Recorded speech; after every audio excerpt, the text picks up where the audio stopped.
Ruby Bridges. Ruby Neal Bridges Hall, born September 8, 1954, is an American civil rights activist. She was the first African American child to desegregate the all-white William Franz Elementary School in Louisiana during the New Orleans school desegregation crisis on November 14, 1960. She's the subject of the 1964 painting The Problem We All Live With by Norman Rockwell. Early life. Bridges was the oldest of 5 children born to Avon and Lucille Bridges. As a child, she spent much time taking care of her younger siblings, though she also enjoyed playing jump rope, softball, and climbing trees. When she was 4 years old, the family relocated to Tylertown, Mississippi, where Bridges was born, to New Orleans, Louisiana. In 1960, when she was 6 years old, her parents responded to a request from the National Association for the Advancement of Colored People, or NAACP, and volunteered her to participate in the integration of the New Orleans school system, even though her father was hesitant. Background. Bridges was born during the middle of the Civil Rights Movement. Brown versus Board of Education was decided 3 months and 22 days before Bridges' birth. The court ruling declared the process of separating schools for black children and white children unconstitutional. Though the Brown versus the Board of Education decision was finalized in 1954, Southern states were extremely resistant to the decision that they must integrate within 6 years. Many white people did not want schools to be integrated, and though it was a federal ruling, state governments were not doing their part in enforcing the new laws. In 1957, federal troops were ordered to Little Rock, Arkansas, to escort the Little Rock Nine students in combating violence that occurred as a result of the decision. Under significant pressure from the federal government, the Orleans Parish School Board administered an entrance exam to students at Bridges School with the intention of keeping black children out of white schools. Integration. Bridges attended a segregated kindergarten in 1959. In early 1960, Bridges was one of 6 black children in New Orleans to pass the test that determined whether they could go to the all-white William Franz Elementary School. 2 of the 6 decided to stay at their old school. Bridges went to France by herself, and 3 children were transferred to McDonough number 19 and became known as the McDonough 3. Bridges and her mother were escorted to school by 4 federal marshals during the first day that Bridges attended William Franz Elementary. In the following days of that year, federal marshals continued to escort Bridges, though her mother stayed behind to take care of her younger siblings. Bridges' father was initially reluctant, but her mother felt strongly that the move was needed, not only to give her own daughter a better education, but to take this step forward for all African American children. Her mother finally convinced her father to let her go to the school.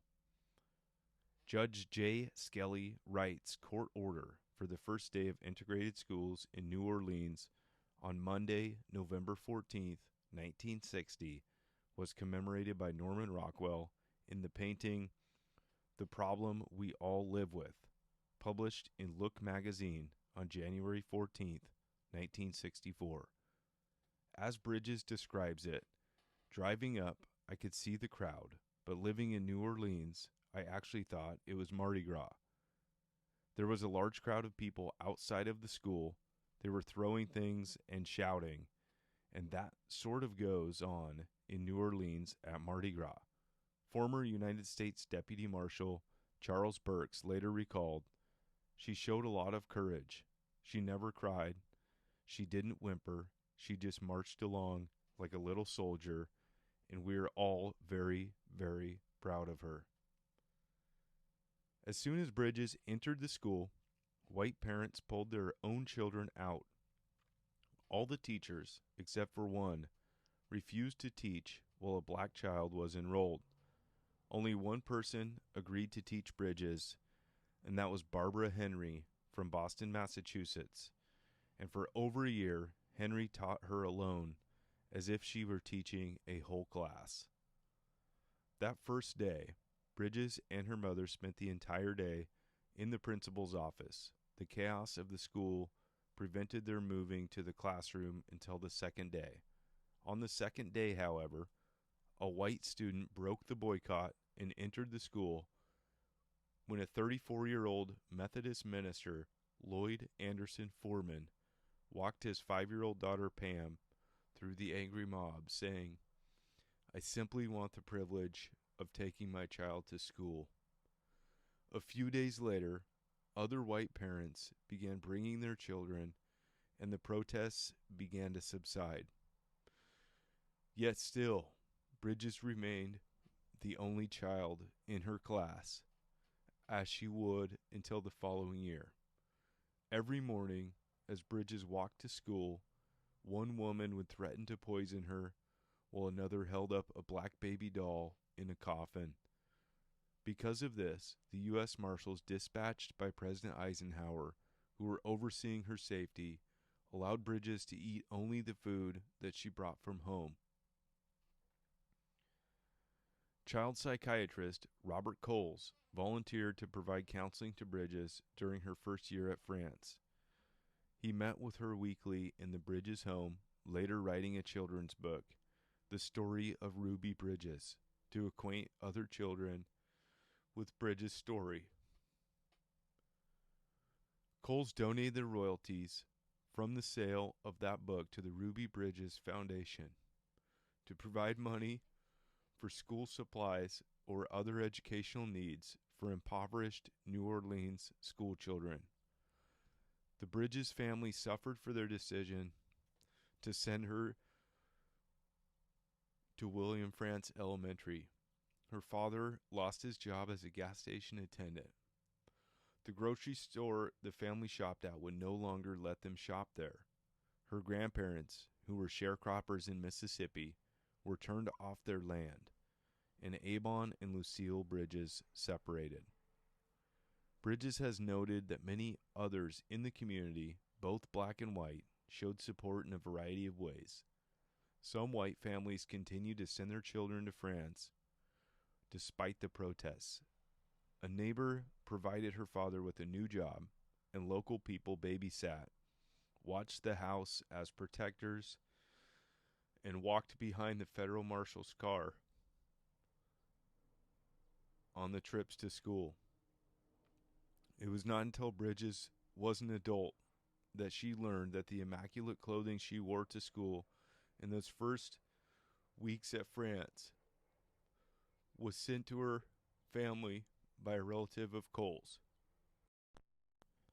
Bridges has said the family could never have afforded the dresses, socks, and shoes that were documented in photographs of her escort by U.S. Marshals to and from the school. Adult life. Bridges, now Ruby Bridges Hall, still lives in New Orleans with her husband Malcolm Hall and their 4 sons. After graduating from a desegregated high school, she worked as a travel agent for 15 years and later became a full-time parent. She is now chair of the Ruby Bridges Foundation, which she formed in 1999 to promote the values of tolerance, respect, and appreciation for all differences. Describing the mission of the group, she says, "Racism is a grown-up disease, and we must stop using our children to spread it." Bridges is the subject of the Lori McKenna song, Ruby's Shoes. Her childhood struggle at William Frantz Elementary School was portrayed in the 1998 made-for-TV movie Ruby Bridges. The young Bridges was portrayed by actress Chaz Monet, and the movie also featured Layla Rochon as Bridges' mother, Lucille Lucy Bridges, Michael Beach as Bridges' father, Abon Bridges, Penelope Ann Miller as Bridges' teacher, Mrs. Henry, and Kevin Polak as Dr. Robert Coles. Like hundreds of thousands of others in the greater New Orleans area, Bridges lost her home in eastern New Orleans to catastrophic flooding from the failure of the levee system during Hurricane Katrina in 2005. Hurricane Katrina also greatly damaged William Franz Elementary School, and Bridges played a significant role in fighting for the school to remain open. In November 2007, the Children's Museum of Indianapolis unveiled a new permanent exhibit documenting her life, along with the lives of Anne Frank and Ryan White. The exhibit, called The Power of Children Making a Difference, cost $6 million to install and includes an authentic recreation of Bridges' first grade classroom. In 2010, Bridges had a 50th year reunion at William Franz Elementary with Pam Foreman Testaroet, who had been, at the age of 5, the first white child to break the boycott that ensued from Bridges' attendance at that school. On July 15, 2011, Bridges met with President Barack Obama at the White House, and while viewing the Norman Rockwell painting of her on display, he told her, "I think it's fair to say that if it hadn't been for you guys, I might not be here and we wouldn't be looking at this together." The Rockwell painting was displayed in the West Wing of the White House, just outside of the Oval Office, from June through October 2011. Awards and honors. In September 1995, Bridges and Robert Coles were awarded honorary degrees from Connecticut College and appeared together in public for the first time to accept the awards. Bridges, Through My Eyes, won the Carter G. Woodson Book Award in 2000. On January 8, 2001, Bridges was awarded the Presidential Citizens Medal by President Bill Clinton. In November 2006, Bridges was honored as a hero against racism at the 12th Annual Anti-Defamation League Concert Against Hate with the National Symphony Orchestra held at the Kennedy Center in Washington, D.C. On May 19, 2012, Bridges received an honorary degree from Tulane University at the annual graduation ceremony at the Superdome. 2 elementary schools were named after Bridges, one in Alameda, California, and another in Woodinville, Washington. A statue of Bridges stands in the courtyard of William Franz Elementary School.